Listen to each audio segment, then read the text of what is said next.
ఏదో ఫైల్ మర్చిపోయానే.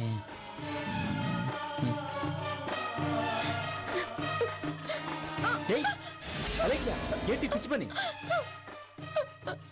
పిల్లలు పుట్టకపోతే చచ్చిపోతావా? నేను చావాలనుకున్నందుకు కాదండి.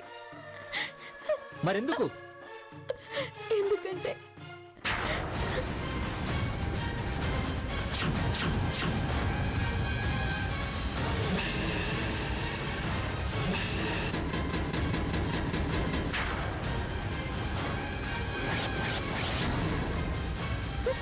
అలేఖ్య, ఇందులో నీ తప్పేం లేదు. తప్పంటూ ఉందంటే ఆ స్వరూప దాని భర్తదే. వాళ్ళిద్దరూ బతికుంటే జీవితంతో నేను ఇలాగే బ్లాక్మెయిల్ చేస్తారు. ఇది ఇక్కడితో ఆగిపోవాలంటే వాళ్ళు బతకడానికి వీల్లేదు. వాళ్ళని వెంటనే చంపేయాలి. ఇప్పుడే వెళ్ళి వాళ్ళని చంపేస్తాను.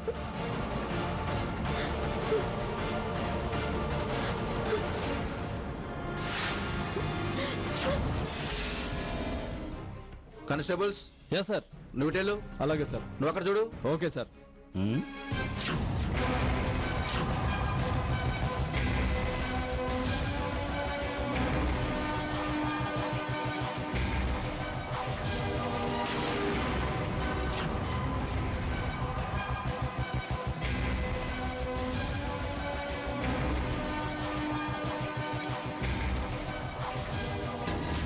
కానిస్టేబుల్స్, హత్యలకు సంబంధించిన క్లూస్ ఏమైనా దొరికాయా?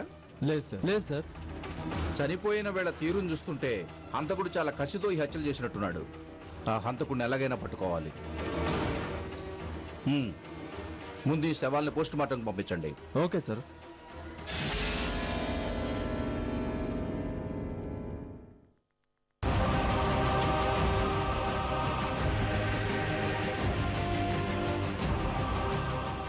సార్, చనిపోయిన స్వరూప ఆమె భర్తకు సంబంధించిన call details sir.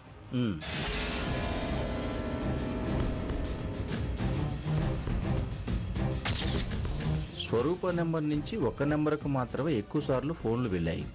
Constable sir, ఆ నెంబర్ ఎవరితో కనుక్కొని వాళ్ళని స్టేషన్ తీసుకురండి. Yes sir. You can go.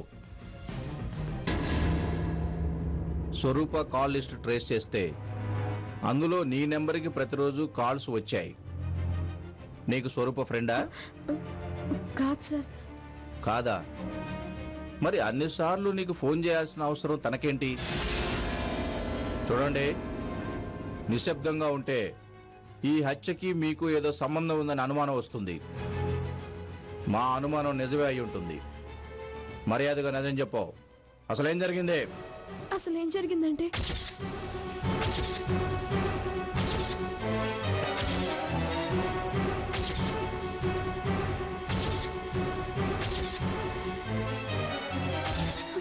అది సార్ జరిగింది.